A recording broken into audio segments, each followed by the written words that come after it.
Vincent Harlow adjusted his Italian silk tie in the mirror, studying the weathered lines of his face. At 52, he still maintained the physique of a man who refused to surrender to time. His salt and pepper hair was meticulously styled, his posture perfect, every detail controlled, just like everything else in his life.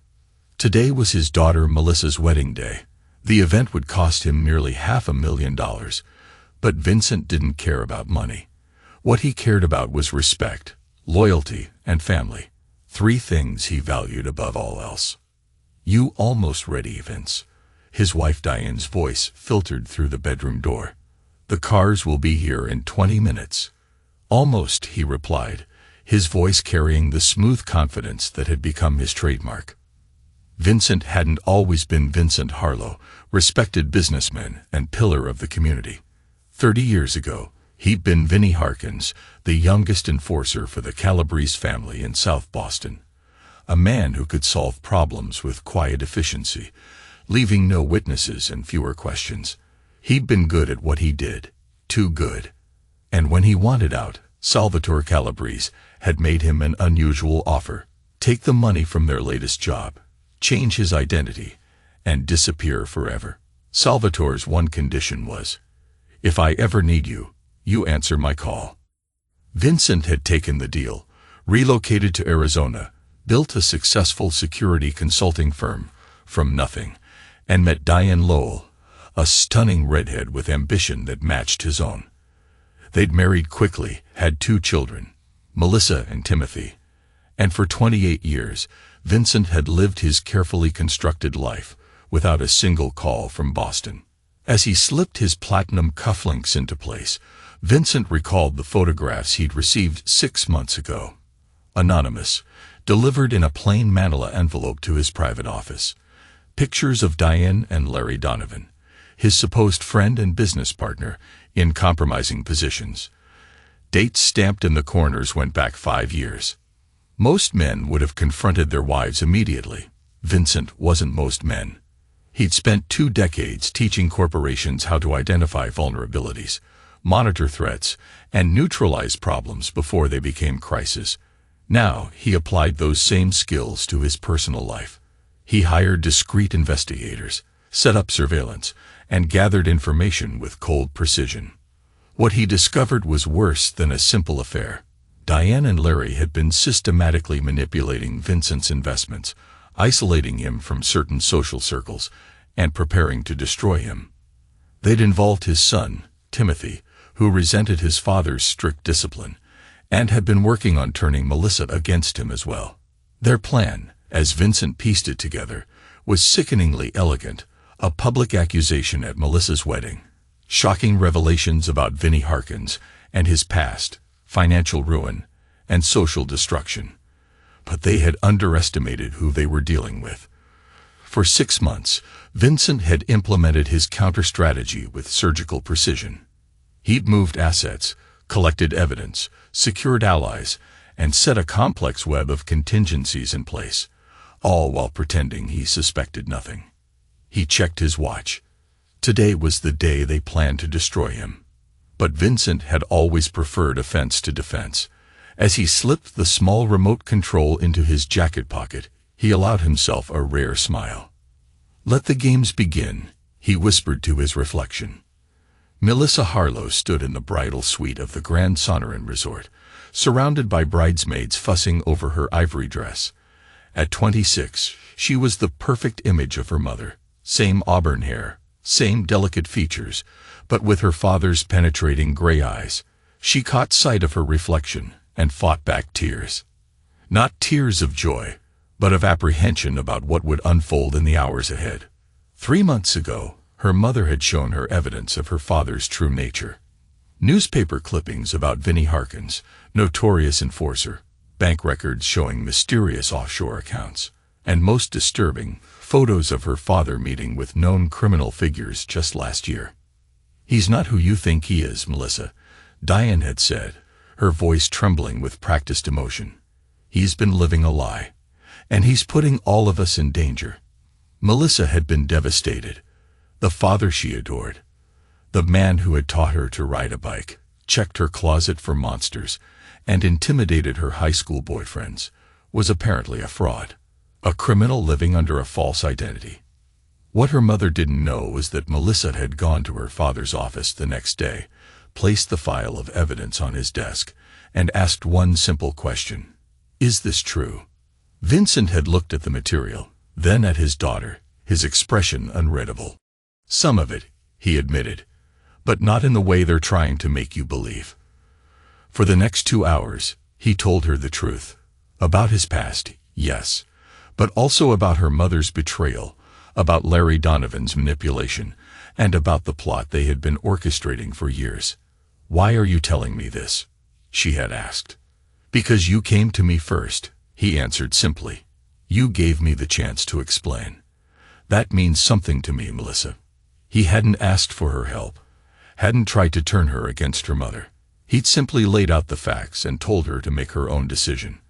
When he revealed his counterplan, the intricate trap he had set, Melissa was both terrified and awed by his methodical thinking. "They'll never forgive you for this," she had warned. "I'm not looking for forgiveness," he'd replied, his eyes cold. "I'm delivering consequences." Now, as her wedding date unfolded, Melissa played her part. She smiled for photos, thanked guests, and pretended everything was normal. But her stomach twisted with anxiety. Across the resort, her brother Timothy was greeting guests with the charm he'd inherited from their mother. At 24, Tim had always been the rebellious one, clashing with their father's strict expectations. When Diane had approached him with the truth about Vincent, Tim had eagerly joined their conspiracy. What none of them realized was that Vincent had installed monitoring software on all their devices months ago. He had recordings of every conversation, every plan, every betrayal, and he'd been quietly moving pieces on the board ever since.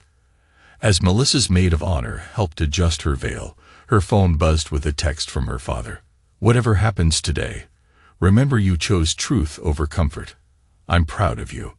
She took a deep breath and prepared to walk down the aisle, knowing that the wedding ceremony was merely the opening act of a much darker performance. The wedding ceremony concluded without incident. Vincent watched with calculated attentiveness as his daughter and new son-in-law, Bradley Foster, a decent young man, thankfully uninvolved in the conspiracy, exchanged vows under a flower-laden arbor facing the desert mountains. In the front row, Diane dabbed at her eyes with a monogrammed handkerchief, the perfect picture of a mother's joy. Next to her sat her sister, Pamela Johnston, and Pamela's husband, George, both unwitting pawns in the game being played. Larry Donovan stood among the groomsmen, having wormed his way into the wedding party as a family friend. His wife, Patricia, sat in the audience, oblivious to her husband's betrayal. Vincent noted each player's position with the cool assessment of a chess master. The ceremony was merely positioning pieces on the board. The reception would begin the real game. As the wedding party moved to the grand ballroom for the reception, Vincent circulated among guests, playing the role of the proud, generous father. He shook hands, accepted congratulations, and maintained the facade of normality, while monitoring the subtle signals from his security team stationed throughout the venue. Roland Mercer, Vincent's most trusted associate, and the only person besides Melissa who knew the full extent of his plan, approached with a glass of bourbon.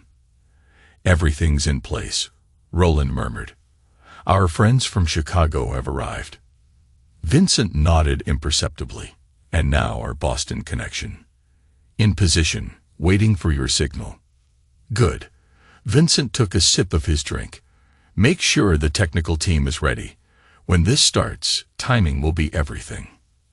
As the reception progressed, Vincent delivered his father of the bride speech with practiced emotion, toasting the newlyweds and drawing appreciative laughter from the guests.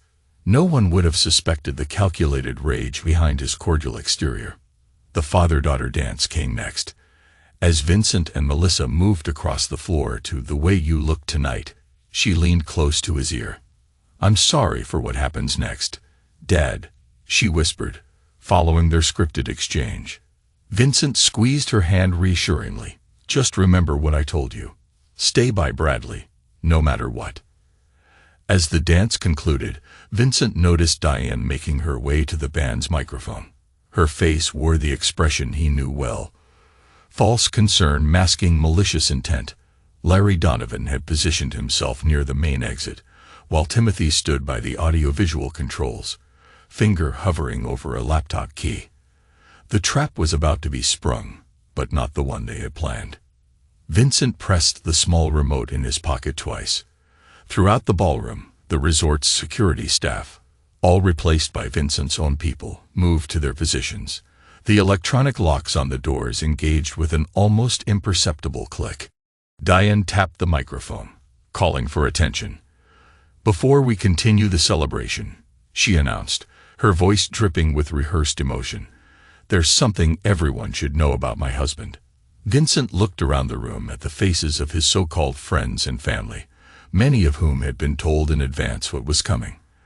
They watched with barely disguised anticipation, eager for the spectacle of his downfall. He allowed himself a cold smile as the ballroom's lights suddenly dimmed, and the large projection screens, meant for wedding photos, flickered to life, cutting off Diane's speech. Vincent stepped forward. "I believe you were about to tell everyone a story, darling," he said, his voice carrying across the now silent room. "But I'm afraid I'll be the one giving tonight's presentation." The screens displayed a single image, Diane and Larry in an intimate embrace, dated just 3 days earlier. "You see," Vincent continued calmly, "I've been waiting for this moment for quite some time." Stunned silence gripped the ballroom. Diane stood frozen at the microphone, her planned speech forgotten as her own betrayal was projected on screens for all 200 wedding guests to see. "Vincent, I can explain," she began. But Vincent raised his hand, silencing her with a gesture. "For those of you who came tonight expecting a different show," Vincent addressed the crowd, his voice dangerously calm, "I apologize for the change in programming. My wife and her companion had planned quite the spectacle, a public revelation about my past, accusations of criminality, and a dramatic exit leaving me humiliated and ruined." He moved to the center of the dance floor, commanding the space like a prosecutor before a jury. "Instead, you're going to witness something else entirely, the truth."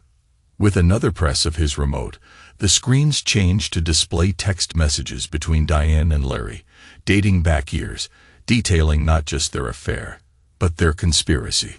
"We need to access his offshore accounts before making any move.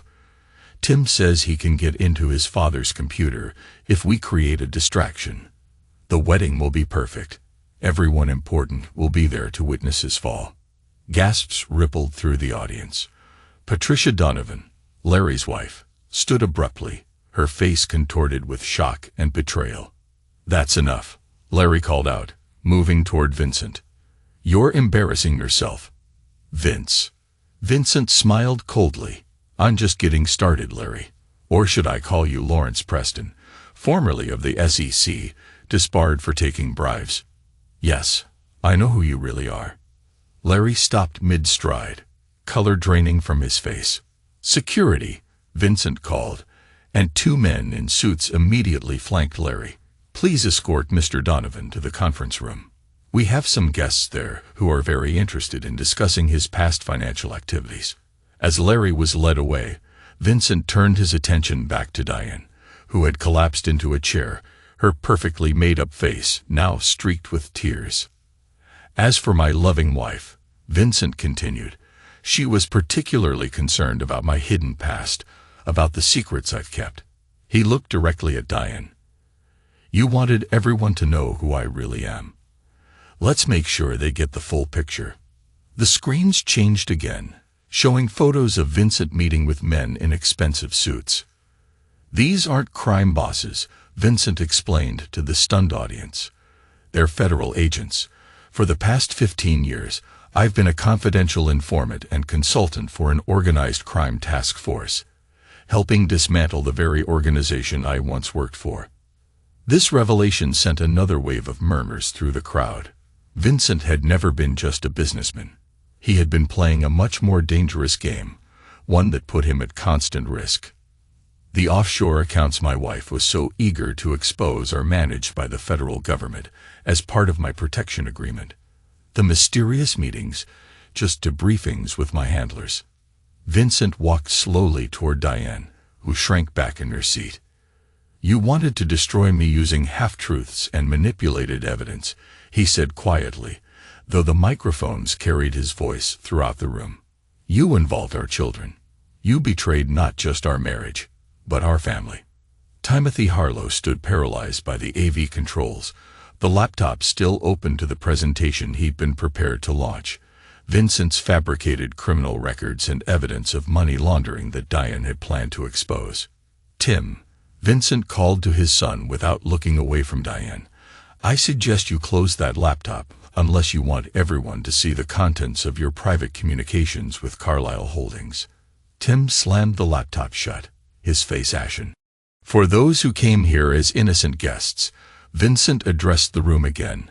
I apologize for involving you in this family drama. The exits are now unlocked, and you're free to leave. The Fosters have prepared a lovely after-party at the Sunset Terrace for those who wish to continue celebrating Melissa and Bradley's union. As stunned guests began to file out, Vincent nodded to Roland Mercer, who promptly approached Diane. Mrs. Harlow, there are some legal representatives who would like to speak with you regarding certain financial transactions made from joint accounts without proper authorization. Diane looked up at Vincent, fear replacing her earlier confidence. What have you done? Nothing compared to what you planned to do to me, Vincent replied softly. This is just the beginning. As Roland escorted Diane away, Melissa approached her father, her wedding dress a stark contrast to the dark drama unfolding. Was this always your plan? She asked quietly. Vincent placed a gentle hand on her shoulder. Plan B, actually. I had hoped it wouldn't come to this. His eyes softened slightly. Go join Bradley. This day should still be about your future, not the end of mine and your mother's. As Melissa reluctantly left with her bewildered groom, Vincent surveyed the now empty ballroom. The scattered champagne glasses and half-eaten cake a testament to the celebration turned nightmare. His phone buzzed with a text from an unknown number. Calabrese sends his regards. Debt paid in full. After 30 years, the call had finally come, and Vincent had answered it by eliminating Larry Donovan, who, apparently, had been more than just his wife's companion. He had been working for Vincent's old enemies, using Diane to get close enough to destroy him. Vincent deleted the message and walked toward the conference room where Larry was being held. The night was far from over. The conference room of the Grand Sonoran Resort had been transformed into an impromptu interrogation chamber. Larry Donovan sat at the long mahogany table, tie loosened, sweat beading on his forehead, despite the room's cool temperature. Across from him sat two stone-faced men in dark suits, whom Vincent had introduced simply as associates from Chicago. Vincent entered the room and dismissed the security guards with a nod. He took a seat directly opposite Larry, placing a thick file folder on the table between them. How long have you been working for the Rossi family, Larry? Vincent asked without preamble. Larry's attempt at confusion was unconvincing. I don't know what you're talking about. Vincent opened the folder and slid across a photograph showing Larry meeting with Anthony Rossi, the son of Salvatore Calabrese's longtime rival. The Rossis have been trying to find me for decades, Vincent continued conversationally. After I helped the feds dismantle the Calabrese operations, they assumed I had either betrayed them to their rivals or taken something that belonged to them. Neither was true, but the Rossis aren't known for their careful fact-checking. He slid another document across the table, a complete background check on Lawrence Preston, revealing connections to organized crime that dated back to his days at the Securities and Exchange Commission. It must have seemed like winning the lottery when you discovered who I really was, Vincent mused.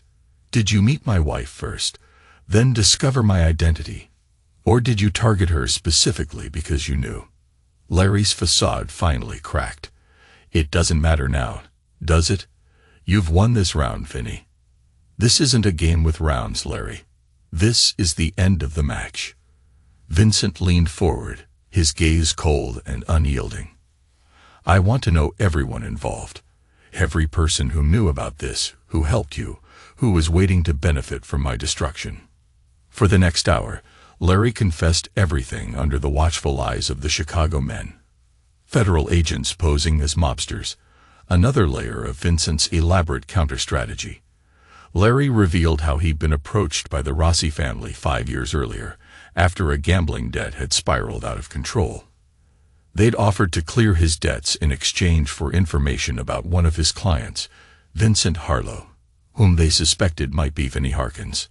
Larry had seduced Diane, finding her receptive due to her resentment over Vincent's emotional distance and strict parenting style. Together, they had planned to destroy Vincent publicly, allow the Rosses to eliminate him, and split his considerable assets. Timothy had been easily manipulated.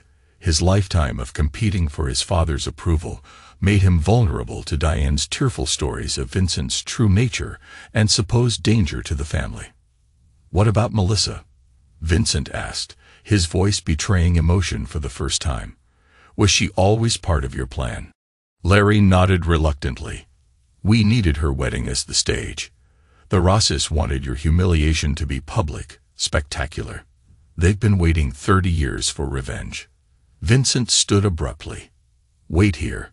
Your federal friends have some paperwork for you to sign." He left the conference room and walked down the hallway to another suite where Diane sat alone, still in her mother-of-the-bride dress, mascara streaked down her face. 30 years, Vincent said as he entered.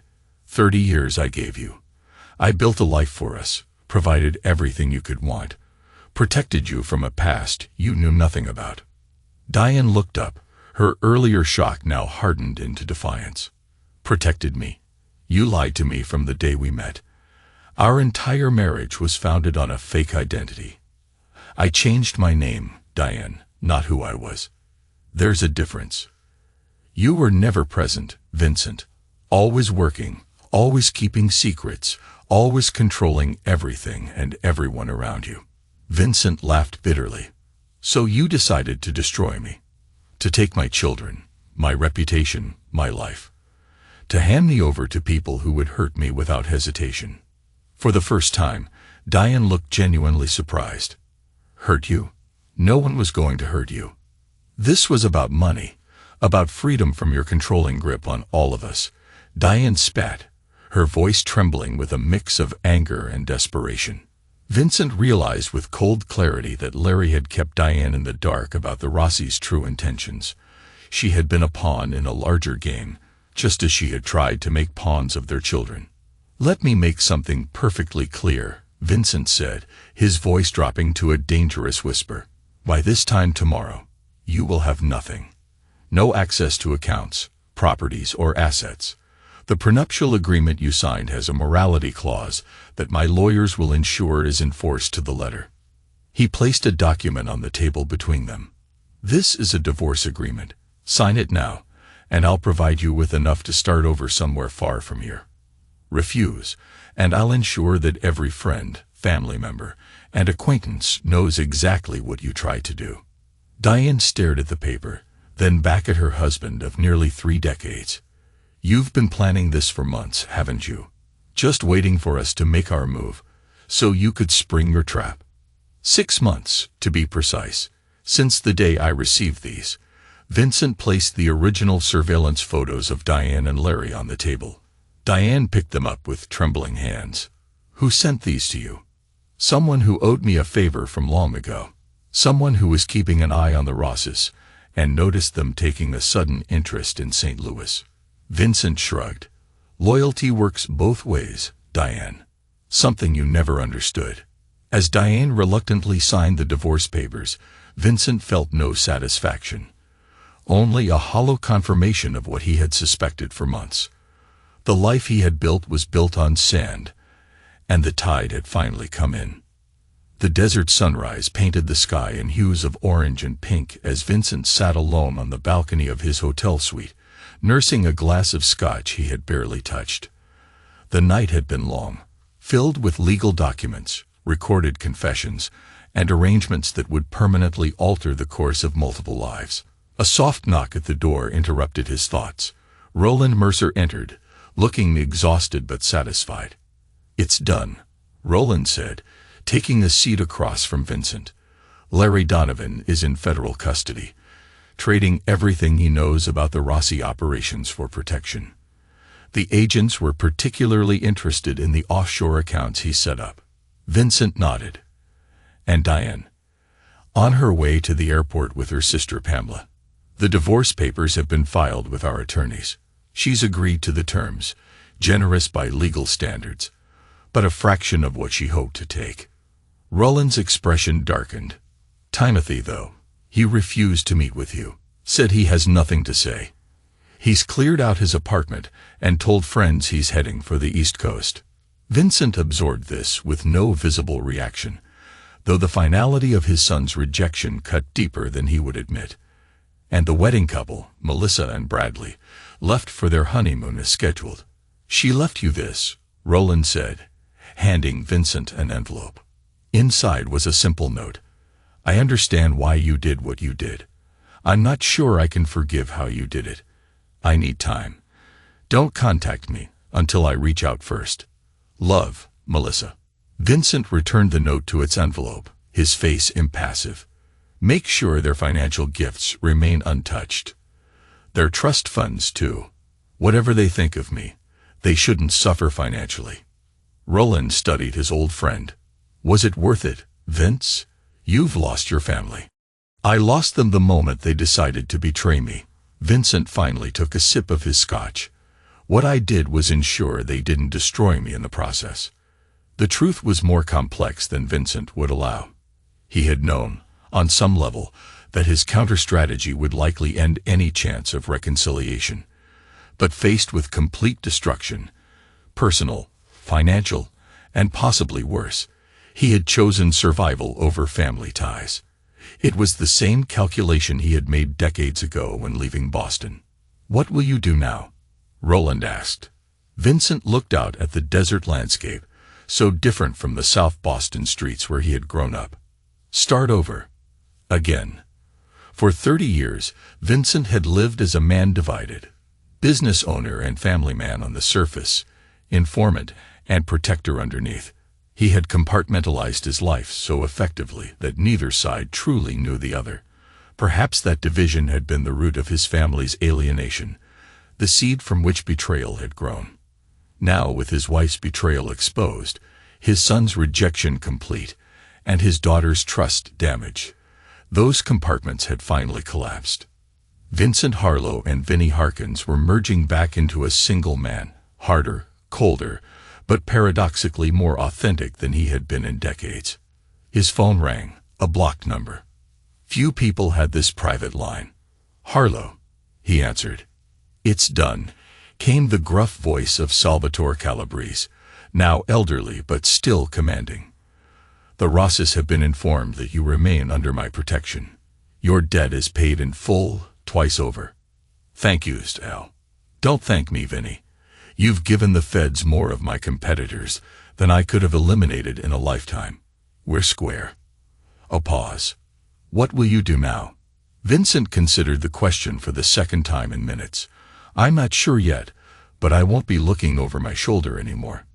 "That's worth something," Calabrese acknowledged before hanging up. As Vincent put down the phone, Roland raised an eyebrow in question. "The last loose end," Vincent explained. "The Rosses won't be coming after me again." Roland nodded. "So you're free." "Free," Vincent repeated, testing the word. It felt foreign on his tongue after decades of vigilance. "I suppose I am." As the morning light strengthened, Vincent made a decision. He would sell his business, liquidate his Arizona assets, and disappear once more. Not out of fear this time, but out of a desire for reinvention. At 52, he had time for one more transformation. He picked up his phone and dialed a rarely used number. "Agent Kessler," he said when the call connected. "Vincent Harlow. I think it's time we discussed terminating our arrangement. I fulfilled my end of our bargain." As he outlined his terms for ending his role as informant, Vincent felt the weight of decades beginning to lift. The price had been steep. His family, his identity, his carefully constructed life. But as the sun rose fully over the desert, he allowed himself to contemplate something he hadn't considered in 30 years, a future unburdened by secrets. 3 months had passed since Melissa's wedding day. The tabloids had finally tired of the scandal, moving on to fresher controversies after weeks of sensationalized headlines about the wedding day revenge and security tycoon's double life. Vincent had weathered the media storm with characteristic stoicism, his public statement brief and unapologetic. Family matters should remain private. I ask for respect during this difficult time. Vincent sat in the empty living room of what had once been his family home, surrounded by packing boxes. The sprawling Paradise Valley mansion would be on the market by the end of the week, the last of his Arizona ties to be severed. His security consulting firm had been sold to a national corporation for a sum that ensured Vincent would never need to work again. Most of his wealth had been converted to assets that couldn't be traced or seized, a habit from his former life that had proven difficult to break. The doorbell rang, echoing through the half-empty house. Vincent checked the security camera on his phone before walking to the door. Timothy stood on the doorstep, thinner than Vincent remembered, his expression a mixture of defiance and uncertainty. "I wasn't sure you'd still be here," Tim said as Vincent opened the door. "Moving out on Friday," Vincent replied, stepping aside to let his son enter. "Why are you here, Tim?" Timothy walked into the foyer, hands shoved in his pockets. "I needed to understand." "Understand what?" "Why you did it the way you did it. Why you couldn't just confront Mom, divorce her like a normal person. Why you had to destroy everyone so completely." Vincent led Tim to the kitchen, the only room still fully functional, and poured 2 cups of coffee. "Would you have believed me if I told you what your mother and Larry were planning?" Vincent asked. "Or would you have dismissed it as paranoia or manipulation?"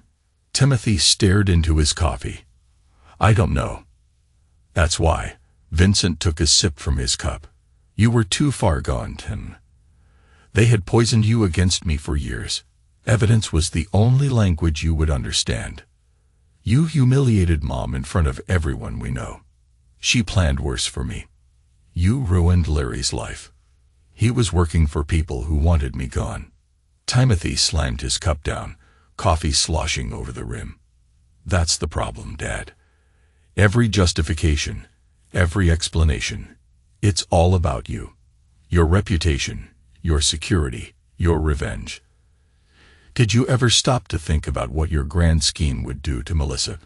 To me?" Vincent's expression remained impassive, but something flickered in his eyes. "I gave you both a choice. Melissa came to me. You didn't. Because I was scared of you." Timothy's voice cracked with emotion. "I've always been scared of you, Dad. Your expectations, your judgment, your cold calculation. Mom might have manipulated me, but she wasn't wrong about everything. You've always been 2 different people, the father you pretended to be, and whoever you really are." For several moments, the only sound was the ticking of the kitchen clock. Vincent studied his son's face, seeing traces of himself in the stubborn set of Tim's jaw. "You're right," Vincent finally admitted, surprising both of them. "I lived a compartmentalized life. I kept secrets I shouldn't have kept, not just about my past, but about who I really am. That distance created opportunities for others to turn you against me." He stood and walked to the window, looking out at the desert landscape. "But understand something, Tim. Everything I've done, from leaving Boston to building this life, was to protect this family. When that family turned on me, I protected myself. That's who I am at my core. I survive at any cost." "Yes," Vincent said simply, "at any cost." Timothy absorbed this, his anger giving way to a complicated grief. The father he had both feared and craved approval from was acknowledging the truth. His love had always been conditional, his protection extending only as far as loyalty did. "I can't forgive you," Timothy said finally. "I'm not asking for forgiveness," Vincent replied. "But I am offering you a choice. There's a trust fund in your name. It's substantial enough to start whatever life you want, wherever you want. You can access it on one condition. What condition? That you never contact your mother or Larry Donovan again. Their chapter in our lives is over, permanently. Timothy stared at his father in disbelief. You're still doing it. Still controlling, still manipulating, still punishing. I'm offering you freedom, Tim. Financial freedom. Freedom from the past. Take it or leave it, but don't mistake it for control. It's the last offer I'll ever make you. For a moment, Timothy looked like he might lash out physically.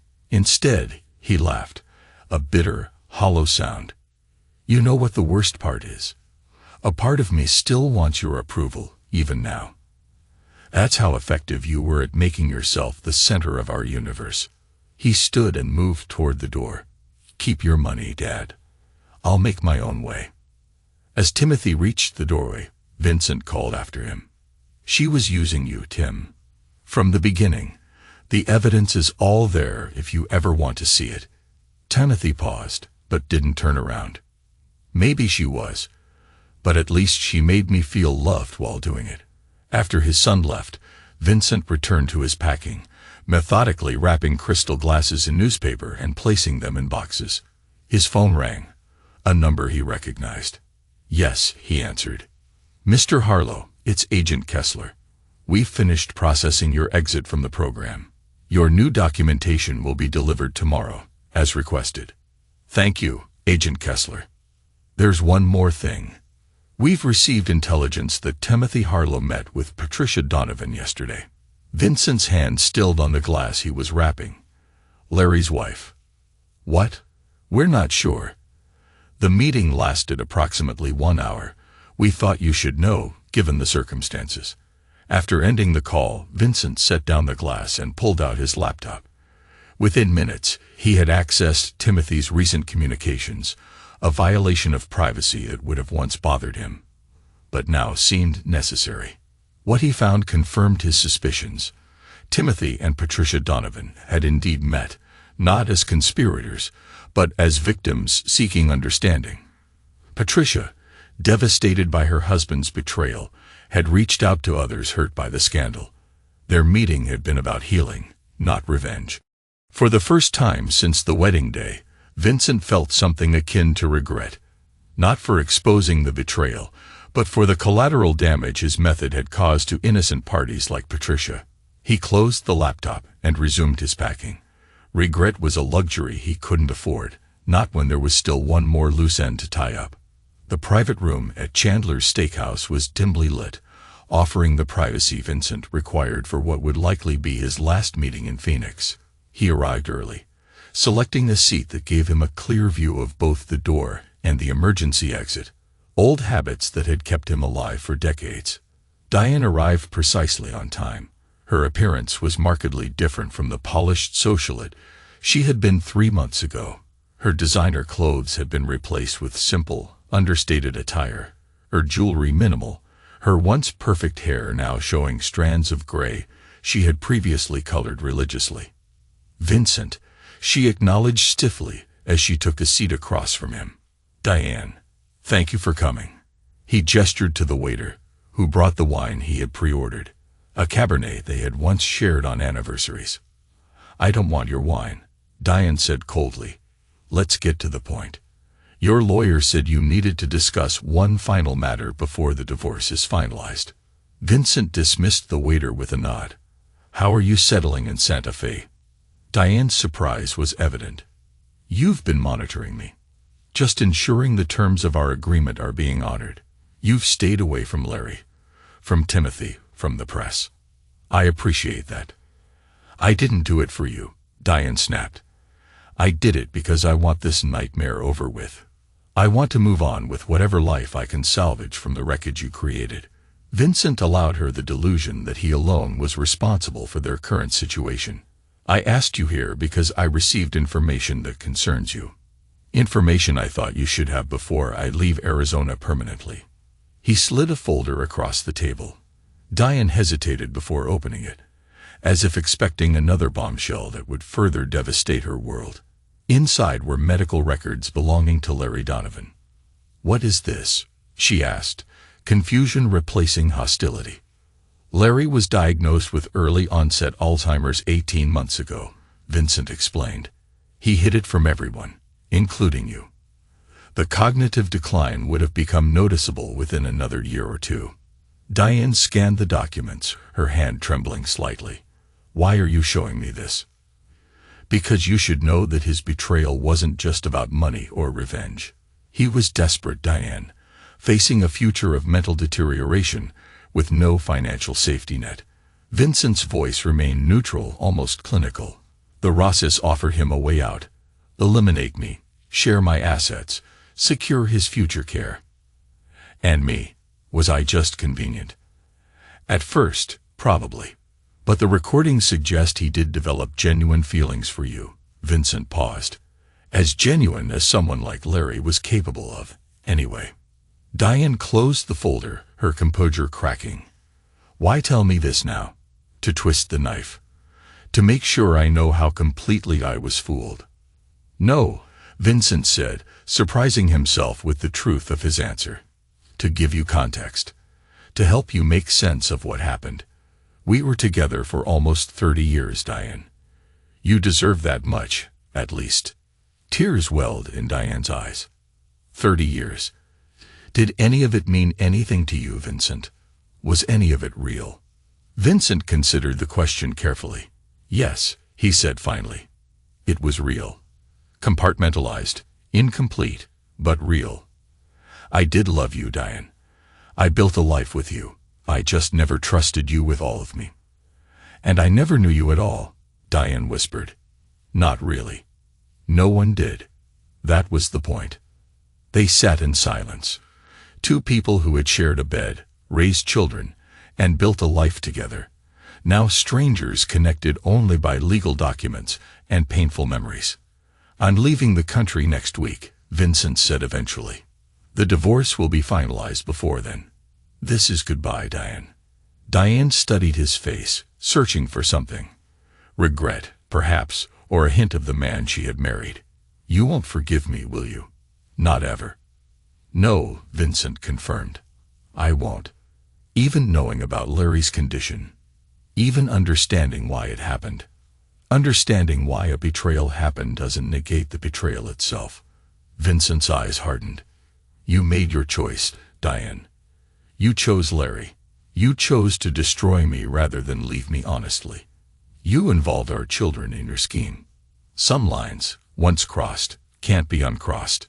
Diane nodded slowly, accepting the finality of his judgment. Where will you go? Better that you don't know. She gathered her purse and stood. I hope you find peace, Vincent. But I doubt you will. Not with walls that high around your heart. As she moved to leave, Vincent called after her softly. Diane. She paused. The recordings exonerate you from any knowledge of the Rosses' involvement. The federal agents know you weren't part of that aspect of the conspiracy. Surprise flickered across her face. You didn't have to do that. No, Vincent acknowledged. I didn't. It was a small mercy, perhaps his last act as the man who had been Vincent Harlow. Family man. After she left, he paid the bill and walked out into the Arizona evening, feeling the weight of finality in every step. His phone vibrated with a text message. It was from Melissa. I'm ready to talk. Tomorrow, 10 a.m. The Botanical Garden. Vincent typed a simple response. I'll be there. One last conversation before his departure. One last chance to explain himself to the only family member who had given him the benefit of the doubt. Whether it would be enough to salvage any relationship remained to be seen. As he drove back to his nearly empty house, Vincent allowed himself to contemplate the cost of his revenge. He had protected himself, yes, ensured his survival, maintained his freedom, secured his financial future. But he had lost the family he had spent decades building, revealed truths that could never be unlearned, and burned bridges that could never be rebuilt. For a man who had spent his life calculating risks and returns, the equation seemed suddenly, troublingly unbalanced. The desert botanical garden was alive with early morning visitors, tourists and locals alike wandering among the carefully curated collections of cacti and desert flora. Vincent arrived 15 minutes early, selecting a bench with a clear view of the entrance. His final meeting on American soil was fraught with more anxiety than he would ever admit. Melissa appeared precisely at 10, wearing sunglasses despite the cloudy day, her pace measured as she approached. She sat beside him, maintaining a careful distance. "Thank you for coming," Vincent said. "I almost didn't," Melissa admitted, removing her sunglasses. Her eyes, so like his own, were tired but resolute. "But I had questions that need answers." "Ask them." She turned to face him directly. "Did you know what would happen? Did you know exactly how it would all play out?" Vincent considered lying, offering a comforting half-truth, but something in his daughter's expression stopped him. She deserved honesty. Complete honesty, even if it was uncomfortable. "I knew the broad strokes," he acknowledged. "I knew your mother and Larry would try to expose me at the wedding. I knew they had involved Timothy. I suspected they had tried to involve you as well. The rest," he shrugged, "I created contingencies for multiple scenarios." Melissa nodded, absorbing this. "And now Mom's life is destroyed. Tim won't speak to anyone. Larry's facing prison. Was it worth it?" "They conspired to destroy me, Melissa," Vincent said, his voice calm but his eyes flashing with the cold intensity she had glimpsed on the wedding day. "They planned to take everything I've spent 30 years building, to expose me to people who wanted me dead. What would you have had me do? Turn the other cheek? Let them win? You could have handled it privately. Legal channels, quiet divorce, private confrontations. That wasn't an option, not with what they were planning." They fell silent, watching a hummingbird flit between desert blooms. "I've spent 3 months trying to understand you, Dad," Melissa finally said. "Trying to reconcile a father who taught me to ride a bike with a man who orchestrated such a cold, calculated revenge. And I realized something. They're the same person. You've always been methodical, always 10 steps ahead, always in control." She turned to him. "The difference is that for the first time, I saw what happens when someone threatens what you value." Vincent felt an unexpected surge of pride at his daughter's insight. Most people go their whole lives without seeing the darker capabilities of those closest to them. "I'm sorry you had to see mine." "Are you sorry? I mean..." Vincent considered the question carefully. "I'm sorry for the pain it caused you. I'm sorry your wedding day became a battleground. I'm sorry you lost the illusion of a functional family." He paused. "But am I sorry for what I did to those who betrayed me?" "No, I'm not." Melissa nodded as if she had expected this answer. "I received your letter about the trust fund, the house in Colorado, the arrangement with your lawyers. It's all yours. No strings attached." Unlike what I offered Tim, Vincent's expression softened slightly. "You came to me first, Melissa. You gave me the chance to explain. That means everything to me. I didn't do it for a reward. I know. That's why you deserve one." Melissa studied her father's face. "Where will you go now? Better that you don't know the specifics. But I'll be comfortable, and I'll be safe." He hesitated before adding, "There will be a way to contact me through my lawyers if you ever need to. For emergencies only. You're really disappearing again. Becoming someone new. It's what I'm good at." Vincent allowed himself a small smile. "Think of it as retirement. A permanent vacation somewhere warm. With no looking over my shoulder. No compartmentalized life." Melissa reached out impulsively and took his hand. The first physical contact between them since the wedding day. "Will you be happy, Dad?" The question caught him off guard. Happiness had never been his primary concern. Security, control, and respect had always taken precedence. "I'll be content," he said finally. "That's enough." They sat together as the morning warmed around them. Father and daughter, connected by shared blood and shared secrets, sat together, separated by moral calculations neither could fully bridge. "I have something for you," Vincent said eventually. Reaching into his jacket, he withdrew a small ornate key. "This opens a safe deposit box at First National. Inside is a letter explaining everything, my full past, The complete truth about what happened with your mother and Larry. All of it. Read it or don't. That's your choice. Melissa took the key, turning it over in her fingers. Why not just tell me now? Because some truths need time and distance to be properly understood. And because, he hesitated, because I want you to have the choice of knowing or not knowing. It's a choice I never gave your mother. It was as close to an admission of regret as Vincent would allow himself. As they prepared to depart, Melissa asked one final question. Do you think people can change, Dad? Really change? Vincent thought about the man he had been as Vinnie Harkins, the man he had become as Vincent Harlow, and the man he would become next. Each version carried the essential core of who he was, but adapted to new circumstances. People don't change their nature, he said carefully, but they can change how they channel it, how they direct it. He met his daughter's gaze. I'll always be someone who protects what's mine, who responds to betrayal, who plans 10 steps ahead. But perhaps I can learn to build fewer walls, to trust a little more selectively rather than not at all. It wasn't a promise of transformation, but it was an acknowledgement of possibility.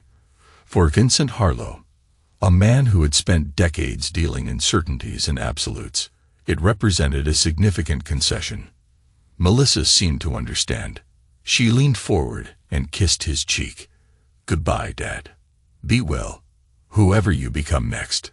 Vincent watched her walk away, carrying the key to secrets he had guarded for a lifetime. The choice to access those secrets would be hers alone. It was the first step in breaking the cycle of control and concealment that had defined their family. 3 days later, Vincent Harlow officially ceased to exist. The man who boarded a private plane bound for a non-extradition country carried impeccable documentation identifying him as Michael Sullivan, retired investment consultant and widower. His considerable wealth had been distributed among untraceable accounts, offshore holdings, and physical assets secured in multiple locations. As the plane lifted off from American soil, he gazed down at the Phoenix landscape receding below him. The city where he had built a life, raised a family, and ultimately orchestrated their destruction was becoming a speck in the distance, just as Boston had 30 years earlier. He felt no regret, no second thoughts. Those who had plotted against him had received exactly what they deserved. His daughter had been given the tools to understand him, should she choose to use them. His son had made his choice, just as Vincent had made his. And so, the man now known as Michael Sullivan embraced the next chapter of his life, untethered from old betrayals, unburdened by past identities, ready at last to live for himself. The cabin attendant approached with a glass of champagne. To new beginnings, Mr. Sullivan. He accepted the glass with a small smile. To new beginnings. As the plane banked east toward his future, Vincent, now Michael, allowed himself to contemplate the possibility that Melissa had raised. Not a fundamental change, but an evolution. The idea of directing his calculating mind and unforgiving nature toward different ends. Of building a life based not on compartmentalization and secrets, but on a carefully curated authenticity. It was, he decided, a hypothesis worth testing in whatever time he had left. And so, as the clouds parted and the world below faded away, Michael Sullivan took his first deep breath of true freedom, feeling, at last, the promise of a new beginning.